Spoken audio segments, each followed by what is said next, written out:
Hello everyone, मैं आपका host और दोस्त आकाश ऑल इंडिया स्टूडेंट्स कम्युनिटी में आप सभी का स्वागत करता हूं। कल दोस्तों एक न्यूज़ भी आया और आप लोगों के उस पर बहुत सारे कमेंट्स भी आए और आप लोगों ने कहा कि सर इस पर बोलो, इस पर तो बोलना चाहिए, लेकिन मैंने कोई वीडियो नहीं डाला। मैंने सोचा कि यार क्यों पॉलिटिक्स के चक्कर में पढ़ना और क्यों स्टूडेंट्स को भी पॉलिटिक्स वगैरह में घसीटना, अच्छी चीज़ नहीं है। सिर्फ अपना काम पढ़ना और पढ़ाने का। न्यूज़ क्या था कि अरविंद केजरीवाल साहब जो कि दिल्ली के सीएम हैं, उनका एक स्टेटमेंट आया कि जो दिल्ली रेजिडेंट्स है सिर्फ उन्हीं का इलाज होगा दिल्ली के हॉस्पिटल्स में। चलो अच्छा था, जैसा उन्होंने लगा, जैसा उन्हें ठीक लगा। इस पर बड़ा हाय तौबा भी हुआ, पॉलिटिक्स तो होना ही था।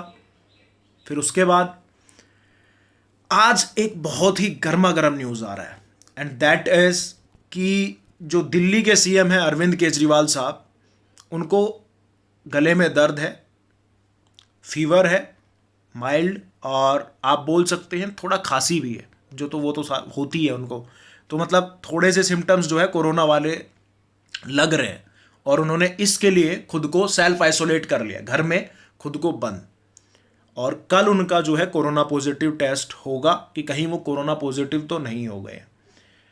आज हम इसी पर चर्चा करने वाले हैं। चर्चा होगी फैक्ट चेक की कि आजकल जो दिखाया जाता है वो होता नहीं है और जो दिखाया नहीं जाता वो हो रहा है, या फिर आप समझिए ये पॉलिटिक्स का खेल है बाबू। यहां पर सरकार बनती है, बिगड़ती है और सब अपने खेल में मस्त है।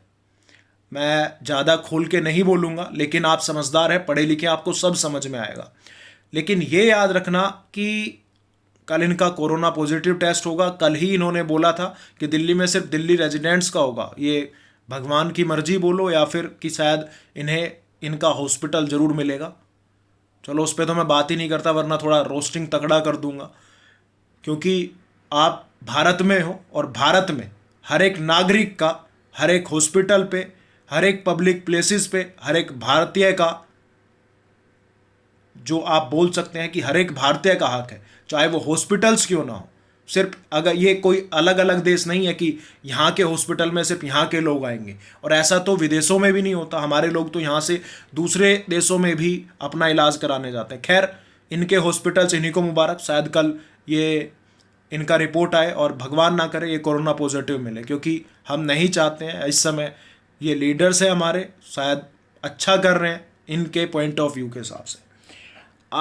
मैं बात कर रहा था न्यूज़ में जो दिखाते हैं वो होता नहीं है और जो एक्चुअल में होता है वो दिखाता नहीं है। मतलब आजकल जो न्यूज़ चैनल्स हैं उन पर भी आप बोल सकते हैं पॉलिटिकली बहुत प्रेशर होता होगा, या फिर पता नहीं, बहुत सारे लोग बोलेंगे सर कहीं आप इस पार्टी के विरोध में या इस पार्टी के सपोर्ट में तो नहीं बोल रहा हूँ। तो उनके लिए पहले ही एक जवाब है, पहली फुर्सत में अभी निकल लो। वीडियो को पूरा मत देखना, क्योंकि थोड़ा सा डाटा मेरे पास ठीक ठाक है आज। अगर मैं सिर्फ दिल्ली की बात करता हूं, दिल्ली की बात करने से पहले हम एक बार देख लेते हैं कि कोरोना वायरस का अब भारत में क्या हाल है। भारत में लॉकडाउन सबसे पहले आप बोल सकते हैं कि जितने भी all over the world countries हैं उसमें भारत ने सबसे अच्छा स्टेप लिया। हमारे प्रधानमंत्री नरेंद्र मोदी जी ने बहुत अच्छा स्टेप लिया और जल्दी से लॉकडाउन लगाया। लेकिन शायद मुझे यहाँ पे लग रहा है कि अभी लॉकडाउन हटाने का वक्त नहीं था, क्योंकि अभी हम पीक की तरफ बढ़ रहे थे और उस टाइम पे लॉकडाउन हटा दिया गया। पॉलिटिकली प्रेशर भी था, क्योंकि बहुत सारी अपोजिशन चाहता था कि कुछ किसी ना किसी तरह मोदी की खिंचाई की जाए, या फिर आप बोल सकते हैं कि मोदी जी के पास जीडीपी का बहाना भी था कि जीडीपी का ठीक रहा, कोरोना वायरस पर फोड़ देते हैं। बात तो बहुत कुछ है, लेकिन उससे पहले एक बार कोरोना वायरस की स्थिति देख लेते हैं। कल रात के 10:41 पर यह रिपोर्ट आई थी, उसके अकॉर्डिंग भारत के अंदर अभी जो कंफर्म्ड केसेस मिले हैं वो 2,57,451 हैं, जिसमें से 1,26,000 एक्टिव केसेस हैं, 1,24,000 ठीक हुए हैं। रिकवरी रेट भारत का बहुत अच्छा रहा है और अभी तक जो डेथ हुई है वो 7,208 हुई है। अगर हम महाराष्ट्र की बात करते हैं, महाराष्ट्र में अब तक 85,975 केस मिले हैं, और अगर बात करें जो एक्टिव केस है वो 43,000, मतलब 45,000 के पास आप बोल सकते हैं आज तक हो चुके होंगे, और 39,000 लोग ठीक हुए हैं, जिसमें 3,060, मतलब आप बोल सकते हैं आधे में अकेला महाराष्ट्र खड़ा है। वहीं पर हम दिल्ली की बात कर रहे हैं, क्योंकि दिल्ली में हमारे एग्जाम्स भी होने हैं, दिल्ली पुलिस, इसलिए दिल्ली थोड़ा मेन है हमारे लिए, क्योंकि डिपेंड करेगा आने वाले दिनों में स्थिति क्या रहेगी और हमारे एग्जाम्स दिल्ली पुलिस के कहाँ पर जाएंगे। 28,936 केसेस दिल्ली के अंदर अभी तक आए हैं, जो आज 30,000 हो चुके होंगे। 17,125 कल रात की रिपोर्टिंग एक्टिव केसेस है दिल्ली के अंदर। 10,999 ठीक हुए हैं और 812 लोगों की डेथ हुई है दिल्ली में। तो ये है कोरोना का हाल कल रात के मुताबिक 7 जून, और आप बोल सकते हैं 10:41 पे ये रिपोर्ट अपडेट हुई थी उसके अकॉर्डिंग। अब आगे बढ़ें। न्यूज़ वगैरह में आपने देखा होगा सबसे वर्स्ट अफेक्टिंग स्टेट किसको बोला गया है? बिल्कुल सही, महाराष्ट्र को। महाराष्ट्र को जो है यहां पर बोला गया कि ये सबसे वर्स्ट अफेक्टिंग स्टेट है कोरोना वायरस से। क्या इसलिए कि वहां पे सेंट्रल गवर्नमेंट की गवर्नमेंट नहीं है, या इसलिए कि अरविंद केजरीवाल साहब वहां नहीं है? मैं पॉलिटिकली बात नहीं कर रहा हूं, लेकिन जो इशारे हैं वो कुछ और ही कह रहे हैं। क्यों? कारण है। उस कारण को देखिए। यह है महाराष्ट्र का एरिया, 3,07,713 किलोमीटर स्क्वायर।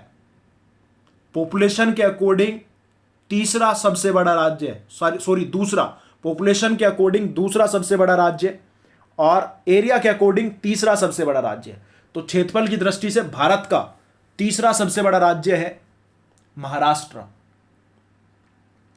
अगर हम पॉपुलेशन के अकॉर्डिंग बात करें तो दूसरा सबसे बड़ा राज्य है महाराष्ट्र, जिसका एरिया इतना है। और आप इंडिया के इस छोटे से मैप में भी इस लाल कलर के महाराष्ट्र को देख पा रहे होंगे।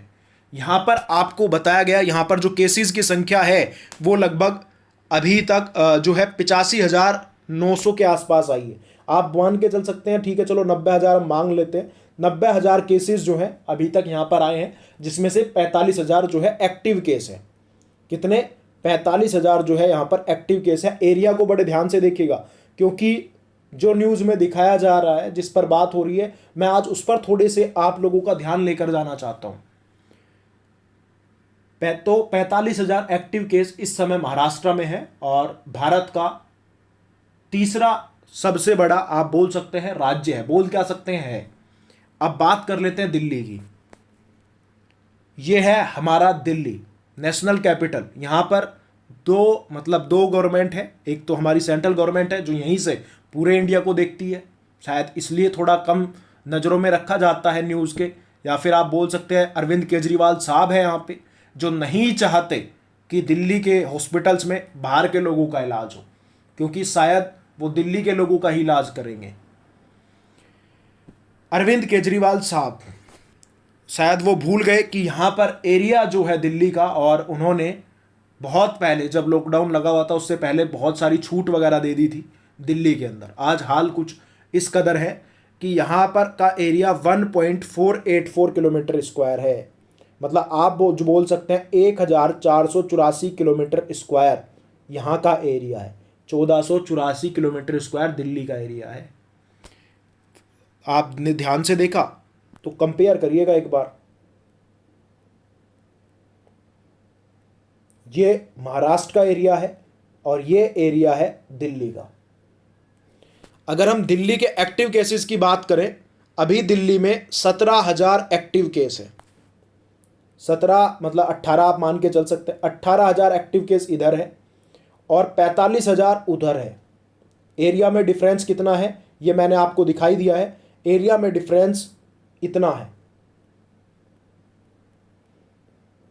शायद अंकों का भी फर्क देखें तो 2 अंक ज्यादा है।